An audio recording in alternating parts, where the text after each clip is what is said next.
Terrific. So hello and welcome everyone. And I will confess I was a minute late getting this started because apropos for the kind of session that we run during Journal Club, David and I were deep in discussion, which was always good fun.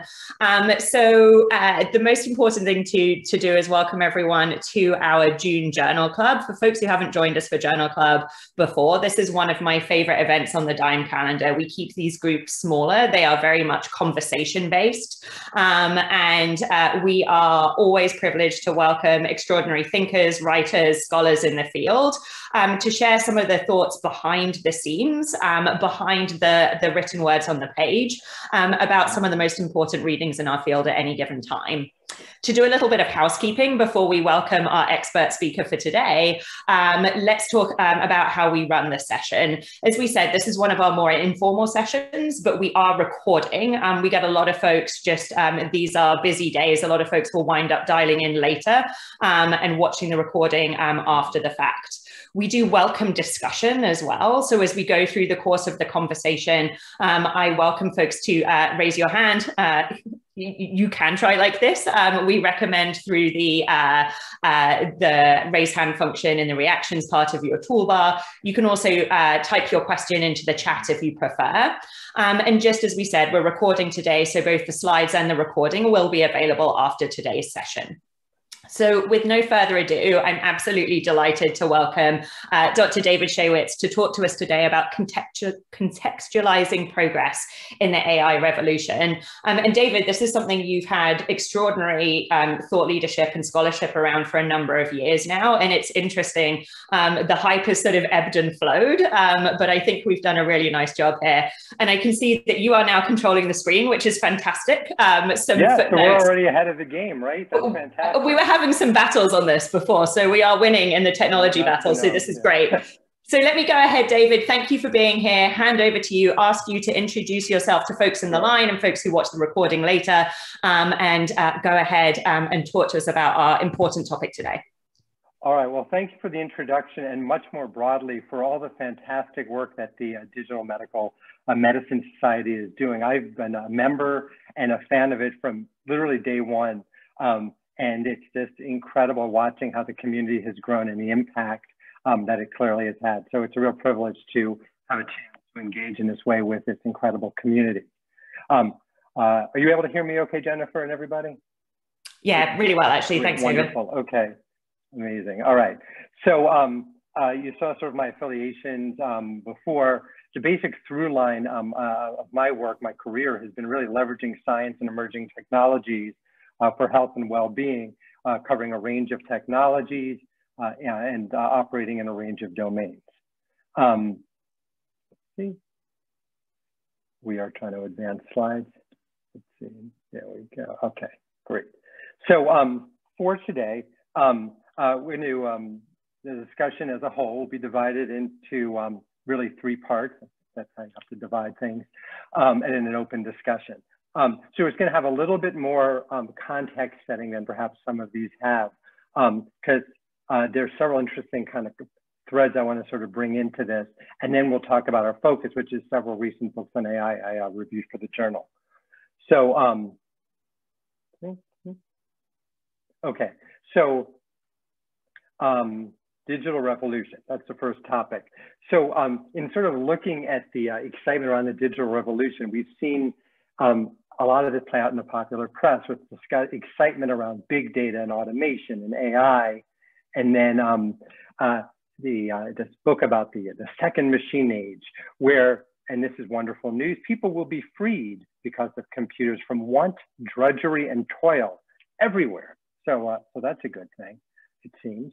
In terms of digital health specifically, essentially it's applying the tools and technologies that are of communication and information management to improve health and healthcare using a range of modalities.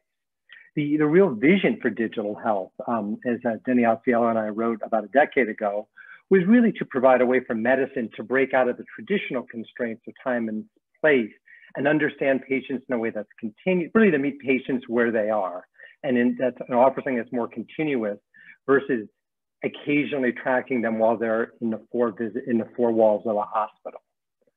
This has gained a lot of traction in books, sort of a lot of the writing from Eric Topol, where he described how smartphones are going to be like transformative for medicine, and then a little bit of a more kind of even-minded, I guess sort of a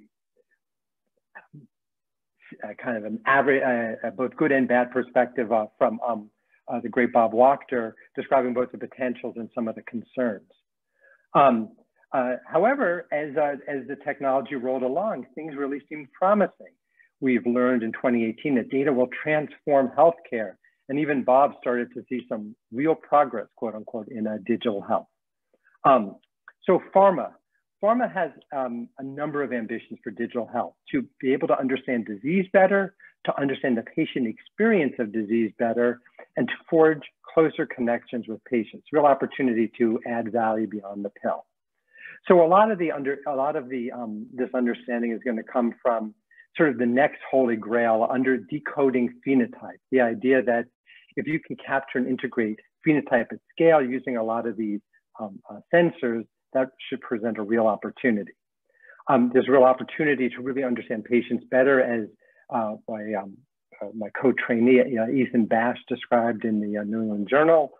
And then sort of most ambitiously, it's this ever-present idea of moving from delivering, not just for pharma companies, not just delivering drugs, but really delivering solutions. And seems relevant. All these are ambitious plans, and how's that going? So it turns out a lot of the early efforts, at least this was written in 2014, to deliver utility in digital health really struggled, like a lot of early efforts for in other areas of medicine. That's sort of the nature of trying to do something new. For the third point in particular, this is an incredible sort of distillation from Sachin Jain, where he says, working within the pharmaceutical industry, I'm just getting the actual quote here. It got kind of cut off in this. Working within the pharmaceutical industry, I've watched with curiosity as the industry launched all these initiatives to move beyond the pill, to build services, and then only to undercapitalize them and shut them down without notice. The industry was unable to sustainably think about a future outside of high margin molecules, just as many hospitals are unable to think about a future without fee for service. So this is an example of where there's all these highfalutin hopes and expectations, and then he's giving with his usual wisdom, a little bit of a sort of a reality to a lot of this. So then the next big term to come across was digital transformation. You can see here how just it burst upon the scene.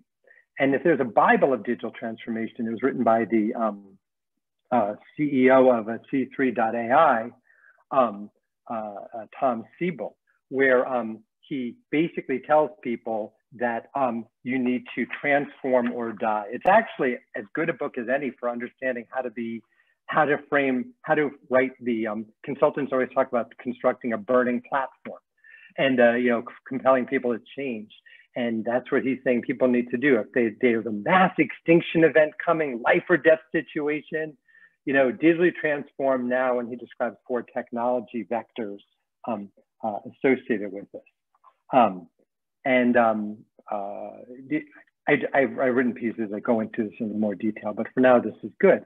And then this wound up generating what's been called techlash. So people started seeing technology companies, and we're still living this, as just these wonderful things bringing good and bounty, and instead some real concerns, in particular about surveillance, as Shoshana Zuboff at the Business School and others have articulately described. And you can see this even today with all of the pushback, bipartisan against both sides. So how has Pharma approached digital transformation? Well, Novartis says we need to be a focused medicine, and Voss, when he started as CEO in the beginning of 2018, really thoughtful guy, great communicator, very visionary. We need to be a focused medicines company that's powered by digital and data. And as they say in the Fight Club, how's that working out for you? So a year later, in January 2019, he goes, yeah, funny story. It's really hard. And again, he's not naive, so I don't think it surprised him.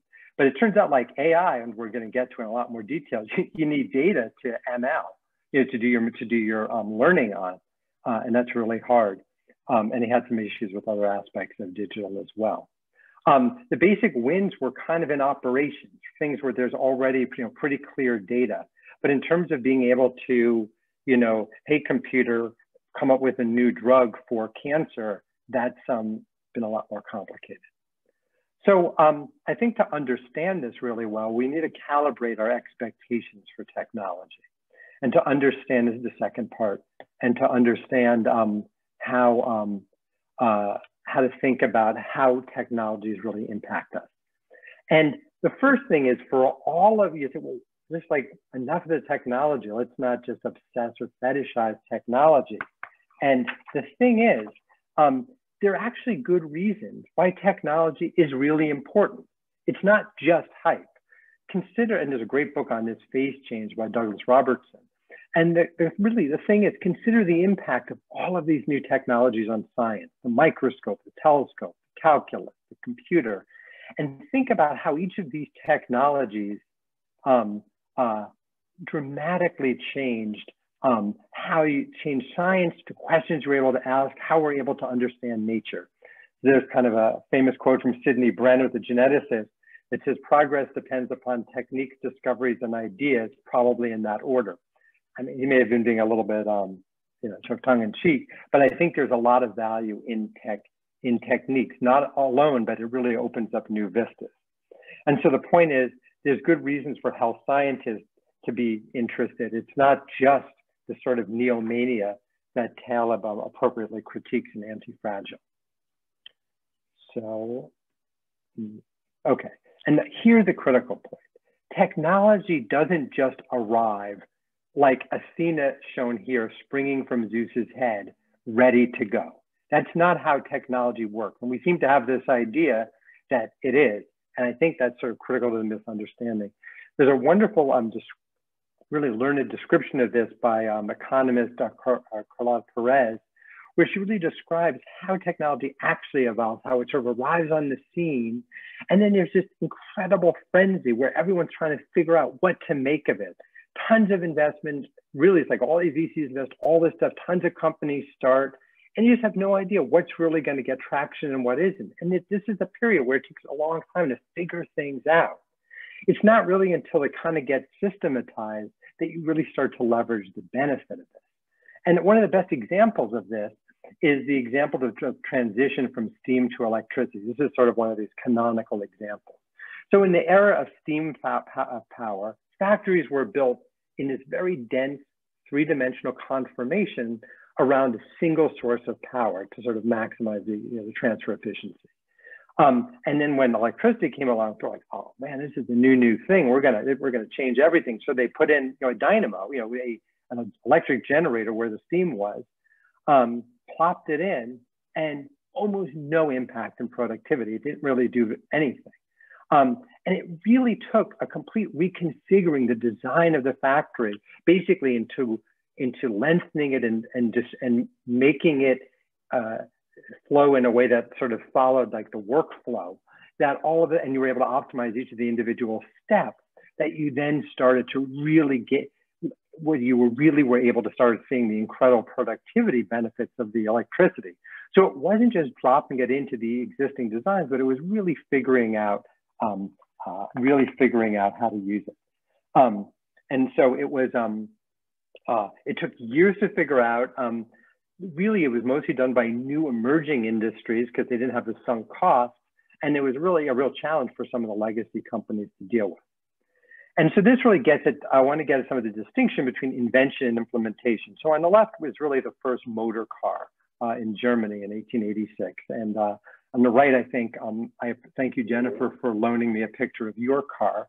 But it's, beautiful Model S. So you say, okay, well, look at that. Look how much the engine, the chassis, all that stuff improved.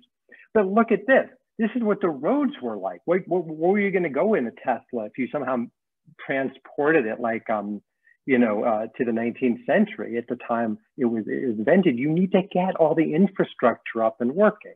And you can sort of see that, okay, on the left, you can see in Palo Alto or the gas station. And to make Tesla comparable, they had to put in all this work to generate charging stations to be comparable. And so the point is that implementation is not instantaneous. And this distinction, as James Besson has described, is the distinction is often is critical and is often ignored. Most productivity gains happen only after you kind of figure out how to use the technology. And it takes time to figure out, and it takes lead users, basically y'all, like the people who are at the forefront trying to figure out how to solve problems. So the fact that we're running into challenges with this, that's kind of where we're at. And it's the people right now who are in this, who are in DIME, who are in this side, who are at the forefront trying to figure out all this stuff, that have the greatest chance as lead users of trying to figure out, okay, well, how do we solve problems and apply these new technologies in a more effective way? And I think that, you know, what we really need are examples of palpable benefit. And this is like the number one thing in all my sort of advising work that I try to tell people. It's, you know, when you think about Uber, people don't use Uber because, or Lyft, because they have some you know, sort of subtle, you know, these sort of sophisticated aspirations about the gig economy. Like you press a button and a car shows up. Although apparently that's not true in Boston because the politics here managed to screw up the market. And then in Google, you know, you enter info in a box and an answer shows up. It's remarkable. Even in genetics is an example of palpable benefit with NIPT screening, where you draw blood and you're able to obviate in many cases amniocentesis. And that's why this turned out to be the most rapidly adopted lab test in history. Up to this point, everyone who was talking about genetics and medicine was like, oh, we need education, education, education. But it turns out when you have something that sort of clearly makes a difference, people get it and they use it. So the bottom line with all this is we need to move from sort of what I call the dancing bear to palpable value. There's sort of classic thing people say about the dancing bear is the wonder is not how well the bear dances, but that he dances at all. And so we're like, hey, yeah, we have some digital health initiative. We have some digital data thing going on. We have, you know, AI for something. It's like, yay. But what we really need to do is figure out how to apply it to get a really more robust adoption. We really have to come up with ways that are, you know, that deliver palpable value. So with that, I mean, not too bad, Jennifer, 20-minute or so intro. I want to talk about where are we with AI, and then we can have a discussion. So this is, and again, sorry that these slides got a little bit altered, I guess, with sharing among multiple users. But so AI has been described as the buzz term of 2010. In one of the books I'm going to be talking about, the author describes it. It says, it was all mixed into one. It was all mixed into one enormous overflowing stew of very real technological advances, unfounded hype, wild predictions, and concern for the future. Artificial intelligence was the term that described it all. So these are the 5 books I'm going to talk about, as well as bonus feature, a book I actually wrote about in the last year, which one we're going to start with, called The Alignment Problem. And so really this is just going to be like a slide on each of these books, and we can have a discussion. So Ryan Christen is sort of a scholar, a technology scholar. And he, the thing that he's really trying to focus on is he makes the point that computers are incredibly powerful. They can identify objects, translate languages, of course, and they can, you know, he even shows that they can master Atari video games. There's sort of this compilation of 30 of them. It's remarkable. But he shows through example after example how hard it is to align what we would like for them to solve with what we actually programmed them to do. So just a couple of examples, one that may be particularly relevant for the audience. He describes an algorithm that was designed to triage pneumonia patients in the ER. And you know, it sort of looked at the characteristics of the patients and then the mortality to try to figure out, basically, do you need to admit them or can they be discharged? And what they decided was, there was like the algorithm, never implemented, but it was based on the data. They said, oh, asthmatics seem to actually do unusually well. They seem to have, and asthmatics with suspected pneumonia don't die very much. They seem to do great. So very low mortality rate. So presumably they can be discharged. They don't have to be admitted.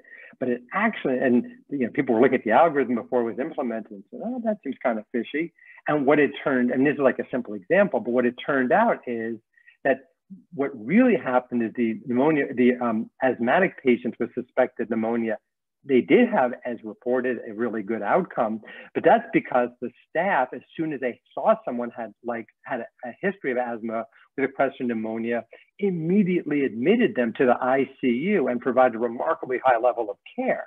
So it was precisely because this issue was recognized, and that wasn't initially obvious from the data. So using the data that was presented, it was sort of, the algorithm was delivering precisely the worst type of result. And this is a simple example, but it helps to see it. And then another example, which is fairly famous and just so viscerally revolting that we can all appreciate it, was Google had a photo classification algorithm that was so sophisticated initially, it was able to discern pictures of graduation. It could classify them in all these different ways, but it tragically classified people of color, not because the program was written by a bunch of racists, but rather because it just didn't have enough training data. The training data is the data that it used to train the algorithm, not unusually, had very few people of color. And so the algorithm learned what it was sort of trained to do. And there are many, many, many, many, many examples along that line. And the author's main conclusions here, which are really important, are that you can't expect computers to provide magical text. We're not going to tech our way out of this for difficult problems. Say, okay, well, should a person be get parole or not? We're going to have a computer give us the answer. It seems objective and simple, but it's a lot more complicated, as we're going to get to in a second in Kate Crawford's wonderful book. And then what I thought was an incredibly positive aspect of this book, which I hadn't initially appreciated as much, was that the AI field has been remarkably proactive in recognizing and being responsive to these limitations, being all over the problems and really increasingly in conferences and in their areas of emphasis, recognizing these limitations and aspiring, at least, very clearly, and certainly in the involvement that I've seen in efforts with the Department of Biomedical Informatics and others to really be proactive about addressing them. So with that in mind, let's do a sort of a quick look at some of these recent books I discussed. So the first is called Genius Makers by Cato Mezzo, a reporter for the Times. And this is a really good, it's sort of for those who might be familiar with microbiology, it's sort of like the 8th day of creation, but for deep learning. And it's an engaging historical account of all the development of deep learning, really focusing on this small group of researchers who really pioneered it and advanced it for many, many years in the face of multiple winters, lots of skepticism, including from some of the people who wound up championing it, who before they were champions, including at Microsoft, were totally poo-pooing it and saying it's going nowhere, blah, blah, blah. And the key protagonist is someone named Jeff Hinton, who's now Google. And it describes the whole point of this is it's about deep learning, which is it's essentially the capacity for powerful pattern recognition that is sort of modeled on the web of neurons in the brain. And it seems like it just teaches itself, although as we'll see, there really is a lot of human engagement required. What emerged from all of a sudden people saying, oh, wow, this can really work, was a global arms race, as it's been described, for AI tech and expertise. Peter Lee, my friend Peter Lee of Microsoft, compared the cost of acquiring an AI researcher to the cost of acquiring an NFL quarterback. And he may have been exaggerating a little bit, but not so much. And then finally, I'm sorry I didn't make this rendering of the slide because it's a really great quote. While some researchers offered a very measured perspective, others were far more grandiose. And the author described them as living essentially as if the future was already here, since, quote, ideas might fail, predictions might not be met, but the next idea wouldn't succeed unless they and everybody around them believed that it could. And this is presented as sort of this, certainly the Silicon Valley ethos of Y Combinator. This is the guy who started one of the key people, Y Combinator, who said this, and how Elon Musk and other people are supposedly act, and Eric Schmidt of Google, was that if you don't believe that this is happening, then they can't possibly happen. So it sort of gives you a certain insight into some of the thinking. So the next book from Wooldridge is sort of a level-headed introduction to the evolution of the science. He's very keen that, he goes, none of this grand dream. Everyone talks about this grand dream of AI, where basically an AI computer becomes interchangeable with a person. And he just says that's not happening in the near future. And he said the real thing is to understand what AI really tries to do is to get computers to do very specific tasks. He is impressed by the promise and possibility, but like as an example of how we may be overestimating the capabilities, he talks about Tesla's autopilot, which nominally is intended, it's not really an autopilot, it's intended, you're supposed to have your hand on the wheel and not leave. And then as we've all seen pictures of people in the back seat, sleeping, doing all sorts of stuff. And certainly his point is that by sort of over-investing the technology with nomenclature like autopilot, we sort of encourage risky behavior by sort of investing exceptional confidence that may not be merited in the technology. He describes two worries about deep learning: that the intelligence is opaque, no one has any idea how the conclusions are arrived at, and that the networks are not robust. This is the idea of like adversarial attacks. The idea is like you can have a stop sign and then you can make some tiny change in some pixel that to a person, like yeah, it's still a stop sign, but suddenly the algorithm that 10 seconds ago recognized as a stop sign now think it's, you know, it's like an ostrich or something. I mean, it's really wild, this stuff. So we're like, you realize, my God, you really have no idea, sort of, to put it one way, how it's thinking. And then he describes three key issues of accountability, responsibility, accountability meaning like there needs to be explanations for AI-based decisions that involve you. You can't just say, well, that's what the system said. You have to really sort of, someone has to kind of own it. And we should understand the data that went into programming the algorithm. Next, there are points, and then there's a great quote here. So Eric Larson talks about the myth of AI. And his point, again, you'll notice the theme here, is that human and machine intelligence are radically different. And that the idea that we're sort of inching our way towards it, his point is that no, like the things that we're doing, they're great, but they're not going to bring us any closer to general intelligence in his view. And his idea is that in our minds are not just reductive algorithms, but there's a whole cultural, historical, social context that we really bring to bear that computers just don't and can't at the moment anyway. And this is a pretty thoughtful point where he says, we make two mistakes at once. We sort of define human intelligence down as essentially valuing only what computers can do, and we're going to get to that in a second, while also overestimating what AI can achieve. For example, Jeopardy, incredible achievement, but it turned out that there was a huge amount of very human, not gamesmanship, that went on in programming the computer, in particularly figuring out that 95% of Jeopardy answers are basically Wikipedia titles, which sort of, as you can imagine, kind of shortens the search engine. And then this is really, let me get it up over here, one of my favorite, I kind of thought it was a more interesting thing. So it was a paragraph in the review, but I said, by reinterpreting human intelligence to fit a computational definition, we risk abandoning, quote, a richer understanding of the mind, Mr. Larson says.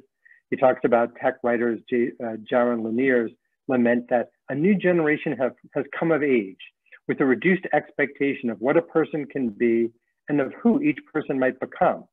And this is another issue. He really is worried about learned passivity. Our tendency to kind of kick back and assume AI, our AI overlords will solve this. And then we've sort of kind of like checked out to some degree. And he reminds us that computers don't have insights, people do. Seems relevant. Get to the next slide. Okay, oops. Okay, fourth book, Atlas of AI by Kate Crawford. So this is kind of almost this very, in some ways, sort of almost you could feel like sort of this comp lit type of thing, or like you can see it in, you know, some like postmodernist course. But, you know, Professor Crawford talks about AI as an expression of entrenched power dynamics. And a number of the points I think will feel quite resonant. She argues that while AI is presented and garners its power from the idea that it's disembodied, objective, and inevitable, she says it's exactly the opposite. She described in all these different ways how it's material, biased, and exquisitely sensitive to and subject to our own outlooks and ideologies. And then she also says it's extractive and exploitative for good measure. She's especially concerned with the flawed databases that are used to train AI. She describes one example, I guess, a notorious example of like a gang database, that when people actually looked at it, included the name of 42 infants, including 28 who, according to the information in the database, were included because they allegedly admitted to being gang members, which would be a pretty precocious infant. So suggesting obviously that the data quality leaves something to be desired. And then my favorite quote from all the books, and we've all seen this in a lot of technology. I just love this. She points out that measurements, whether like that often come up, whether from technology, whether skin color detection or cranial measures, think about phrenology back 100 years ago, are made because it's a method that can be done with machine learning. The affordances of the tools become the horizon of truth. That, in a nutshell, is really what the issue is, that we're letting the technology point us in what we can measure. And we're measuring what's measurable, not necessarily what's most relevant. And we're going to come back to that at the end in the context of pharma and drug discovery. And then finally, this book by Kevin Roose, also of the New York Times, called Futureproof. And this is kind of more like a self-help book. All right, so how do this stuff is coming? This is almost like in contrast to the Crawford book, which is, this is sort of what society needs to worry about. This is like, okay, well, what can you do to deal with all this stuff?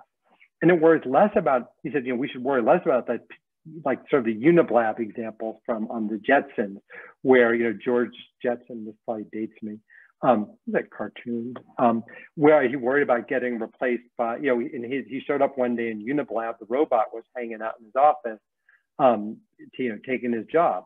And he said, like, that's kind of what we're always imagining, but that's not really how it works. It's more subtle than that typically. It's more that AI-associated efficiencies kind of can gradually reduce staffing needs. So for example, if you're able to load trucks more efficiently, then for the same amount of load, you may need fewer trips and fewer drivers. The solution, he said, isn't, all right, everyone learn how to code. It's almost the opposite. I mean, if you want to learn how to code, God bless, but he's saying that we should really lean into our humanity. The idea that he thinks the most secure jobs, and I would argue probably the most fulfilling things, are the ones that involve the most craftsmanship, the ones that are the most distinctly human, that you can't just sort of have basically if a robot can do your job as well as you, then it's probably going to do it, is sort of the view.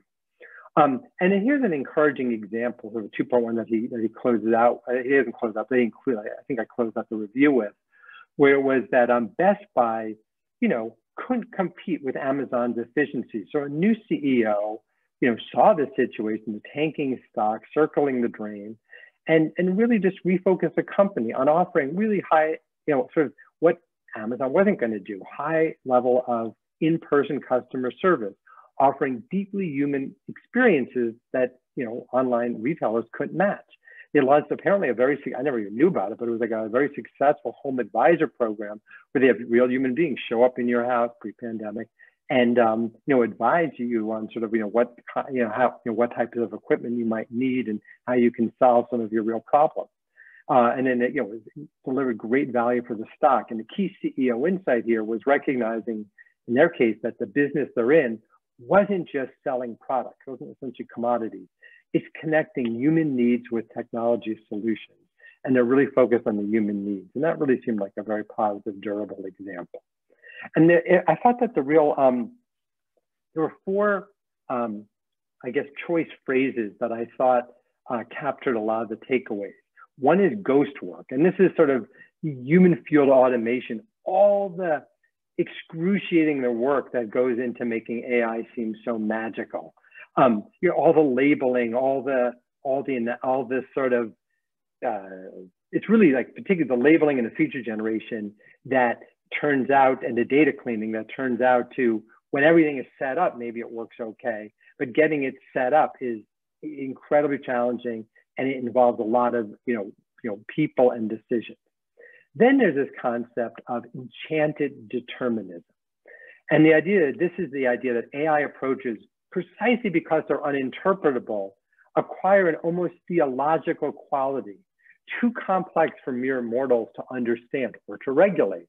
This is the mythology of AI. And like the point is that AI, all the authors emphasize, is not, despite the fact that proponents, it is in their interest, many of the authors argue, to present it that way. It's not magical, it is not mythical, and it's not for sure divine. It's, and to sort of, not give it, to not treat it like that. Then we talked about before, there's affordances of tools not being the same as the horizon of truth. And then we'll kind of come back to this again in sort of on my last slide, but this is the idea that we need out what questions and problems are important and meaningful, rather than simply defer to what's easiest to frame computationally. And rather than say, oh, well, here, look, we got our model 10% better. The point, and this is exactly the point of a lot of drug development, if the model you're optimizing to fundamentally is fairly irrelevant or doesn't move the needle, then it's sort of either like a Pyrrhic victory or like a succeeded teams, where it's like, you get your Nature paper, it's like, hey, but in terms of actually, moving the needle for drug development, maybe not. And then the last point, all the authors emphasize this, and I think it's so important, is the dogma of inevitability. And I think, again, both Dime and Human First really have been excellent about this. And people like Eric Paraxlis, I call in particular, and of course, and Jennifer and Andy Corvos, which is the idea of, well, who are we? We just have to, we just have to accept the world as it is and not push back against questionable ethics, not push back against anything. Everything is just going to happen. So no point in trying to stop or modulate it. That tech change is disembodied, is like a disembodied natural force like gravity. It just happens. How can anyone stop it or inflect it? And as Kevin Roose pointed out, the future is not a spectator sport, and there's both an opportunity and arguably a real obligation to try to inflect the development of technology in an ethical, responsible, and appropriate way.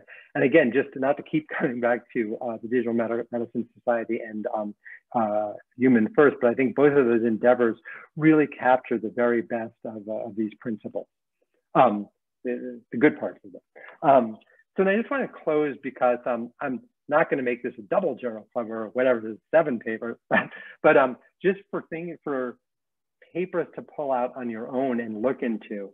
This is an unbelievably good, as always, hat tip Derek Lowe, because everything is hat tip Derek Lowe. Get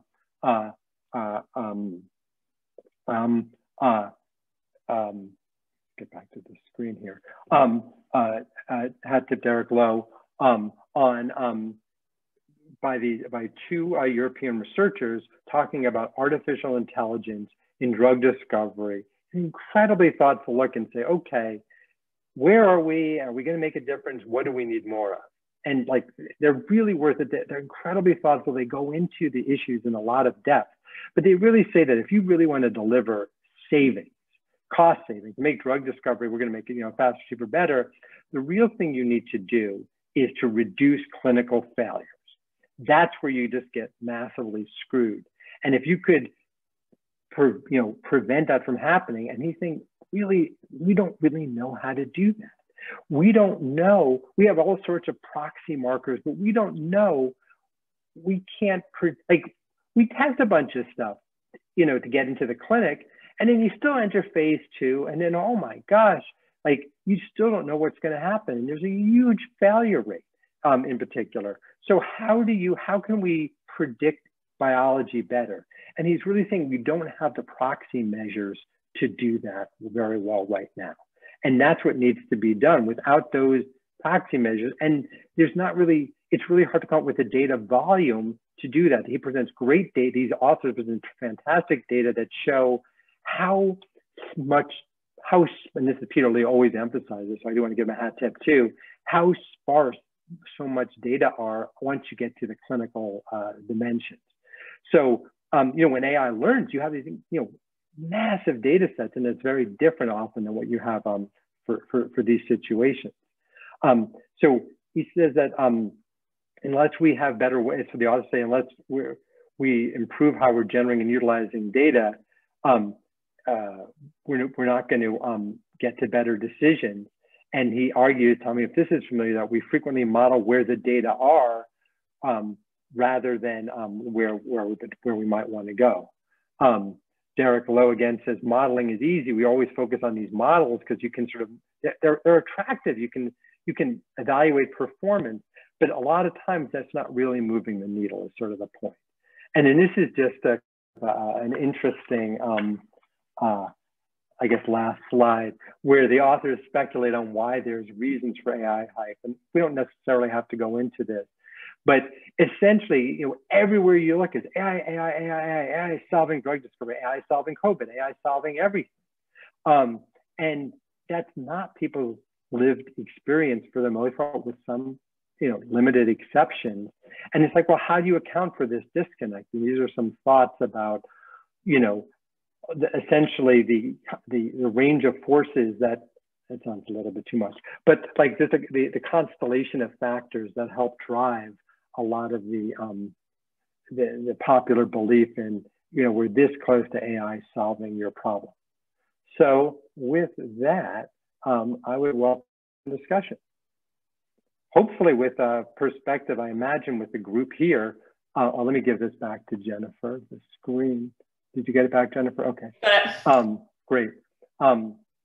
Certainly would welcome, I feel like there's probably so many great people on the line who have experience with this. Really look forward to a thoughtful discussion. Fantastic. David, that was an extraordinary digest of information. And I think that, pulling it together and emphasizing where there's sort of emerging thinking about some of the challenges and missteps is incredibly valuable. I also, I'm delighted to have the slide deck so we can go through. I read a lot of what's on there, but it's also, I think, my reading list that will keep me busy for the next couple of months. It was absolutely Jennifer, tremendous. one thought might be to make sure that if you post it, somehow, if you're able to post the one that I had originally sent where the slides aren't cut off, that might work out even better. I was cringing a little bit. I didn't check them when they were sent my way this morning, and I was like, oh, this has got to be painful for David. Thank you for such a good sport, and we will get that squared away. Maybe it's a perfect example of the challenges of technology. I mean, look at all of us here. We're communicating virtually all around the world. And then, the damn slides invariably get crunched somehow. And, so that's sort of representative, I imagine. That's exactly right. And so thank you, everyone, for being patient with that. Miguel, you had some really terrific comments coming through that I was having a giggle at, as well as sort of enjoying David's points. Do you want to respond a little bit? I've got a laundry list of questions here, but I want to hear from you first. Yeah, I think, it was more a comment than a question. Like, I think there was this one comparison that you were doing of how, it takes time to really adopt the technology, and the comparison was with a hospital as well as pharma companies, because they don't have the incentives to align to this adoption. And that kind of reminded me of that famous example of Netflix, and how the DVD rental business by mail was generating a lot of money. That was their main source of income, or their only source of income.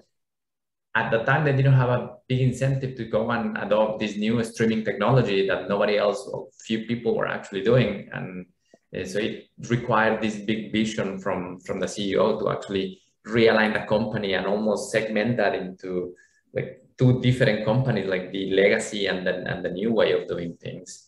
So one quick comment about that is the challenge of okay, well, things are great now or good enough. What's the motivation to change? And what's always so interesting is some of the most successful companies are, and I remember, this is actually a phenomenon in business. It's so interesting, of companies that are invariably chasing a lower price, even if they don't have competition. Amazon is like legendary for this. You say, well, what the hell? They're like crunching it. Why wouldn't they just jack up prices or like lower prices but slower? And the answer is, if you're able to continue to press the price curve, the innovation curve, it's harder for people to compete with you. It's harder for you to be displaced.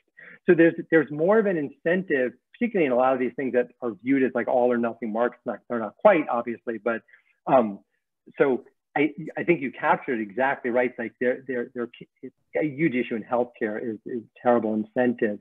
But to the extent when there are incentives, I think the idea of doing things better versus just good enough is what a lot of the very leading companies do, absolutely out of enlightened self-interest, just because it thwarts competition.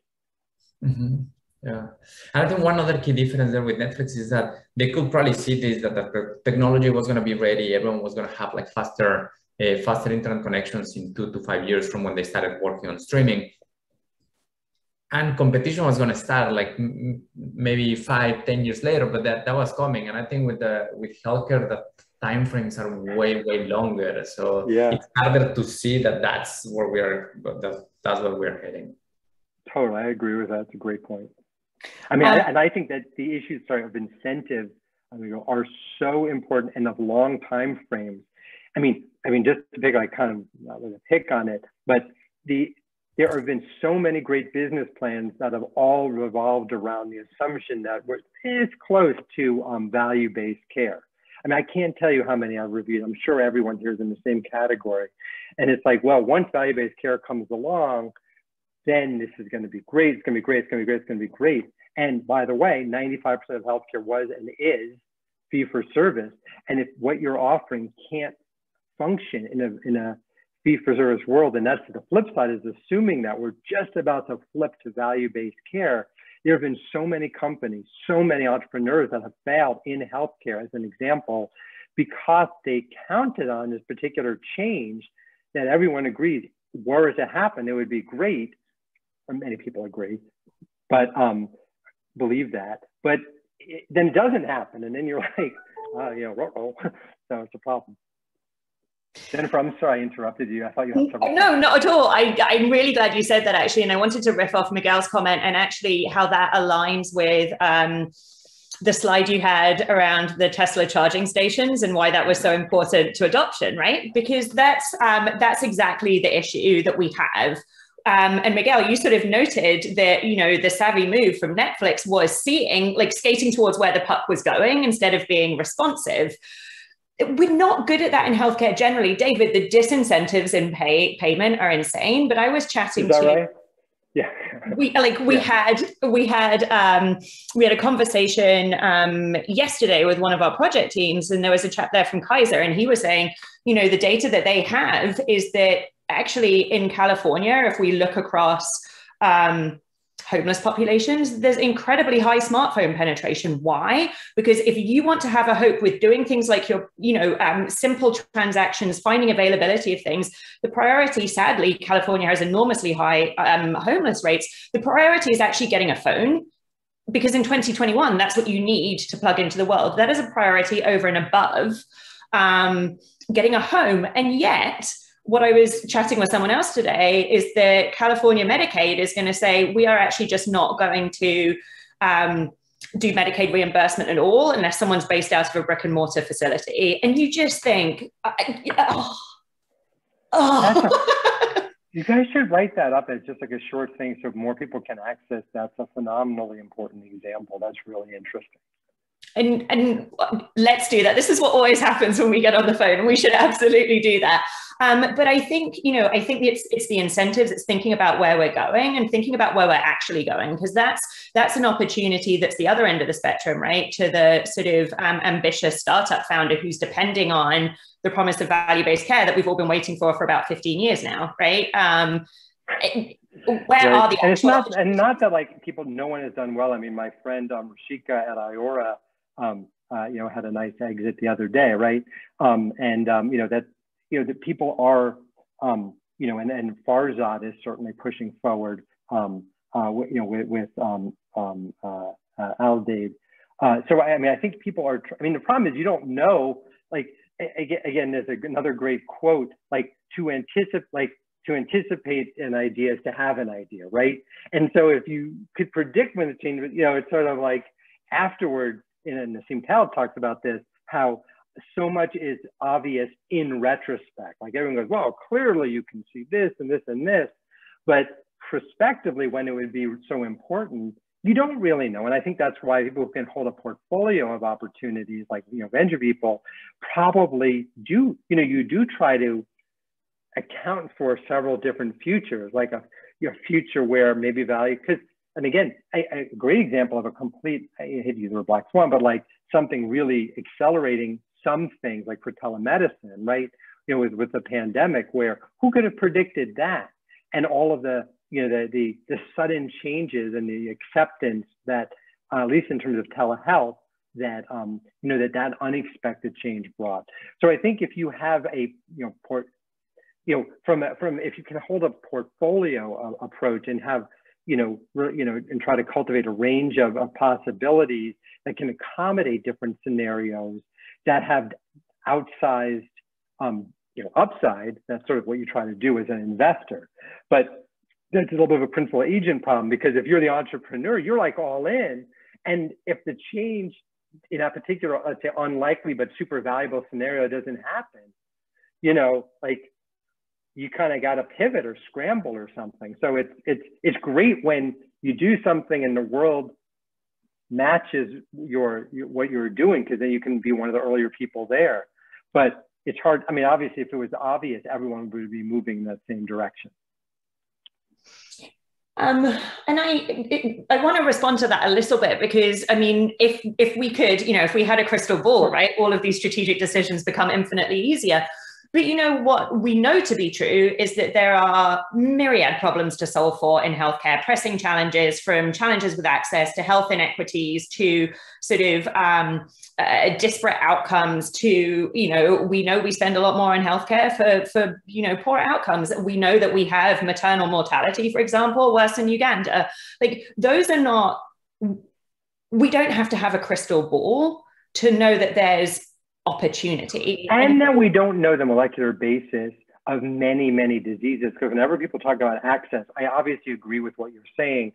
And this is a point that Craig Garthwaite makes at Northwestern that I really think gets overlooked a lot. One of the most significant access issues is just the absence of cures for things, the absence of opportunities. So it's not even like, oh, here's a great, you know, medicine that people don't have access to. No one has access to, you know, a cure for GBM, right? I mean, that's a tragic disease, pancreatic cancer, you know, these, you know, brainstem, you know, these pontine angle tumors.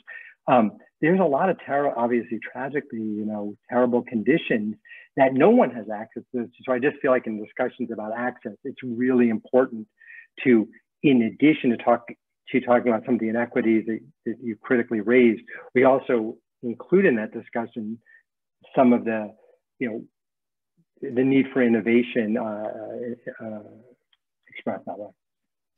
I love that, actually. And I think particularly in sort of psychiatric sort of disorders, the idea that we have like one definition for major depressive disorder, absolutely not. And our lack of understanding of that condition is absolutely inhibiting the upstream biology. But I want to grab onto the pancreatic cancer example, because there's a great study. And then I want to be respectful of time, and I want to give you last word here, David. There's a great study by Microsoft researchers, and it was a few years ago now, but based on nothing other than, I almost said Google searches. They were probably doing Bing searches, but who knows? We should look at the manuscripts. Based on nothing other than manuscripts, they were able to, with 99% specificity, this is insane, identify 15% of folks who got pancreatic cancer in early stages.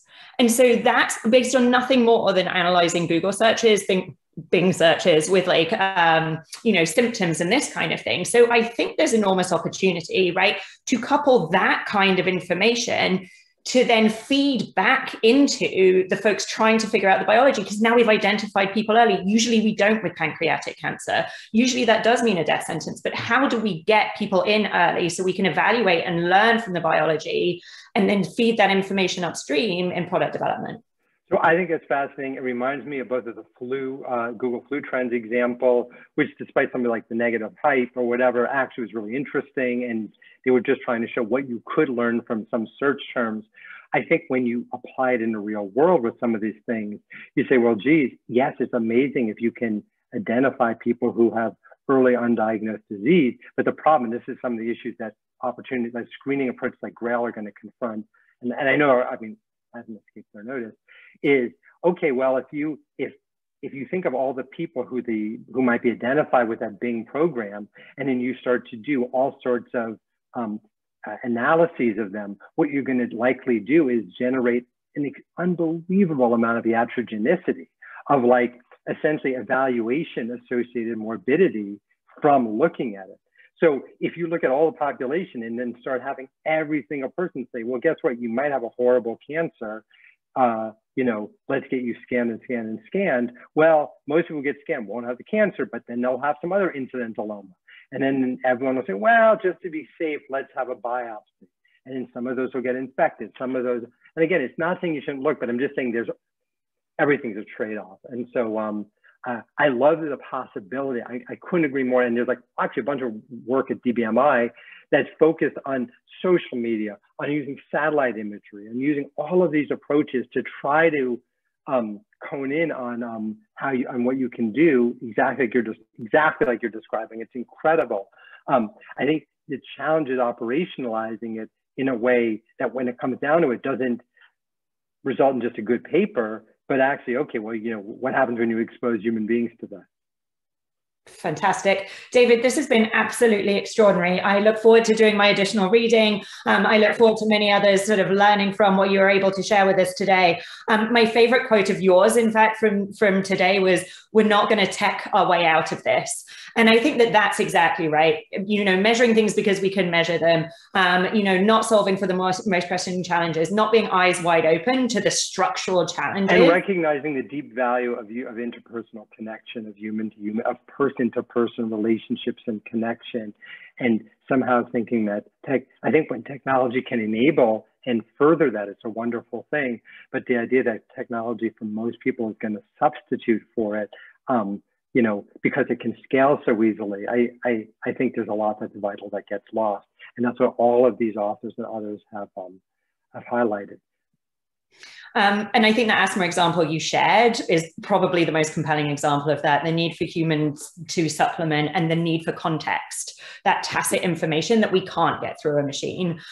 David, this was extraordinary. Thank you so much on behalf of Dime for joining us today. Thank you everyone on the line. This was terrific. We enjoyed hosting. Thanks everybody. And thanks we'll for get all this you posted. do. Thank you so much. Take care, everyone. Okay, bye-bye. Bye-bye.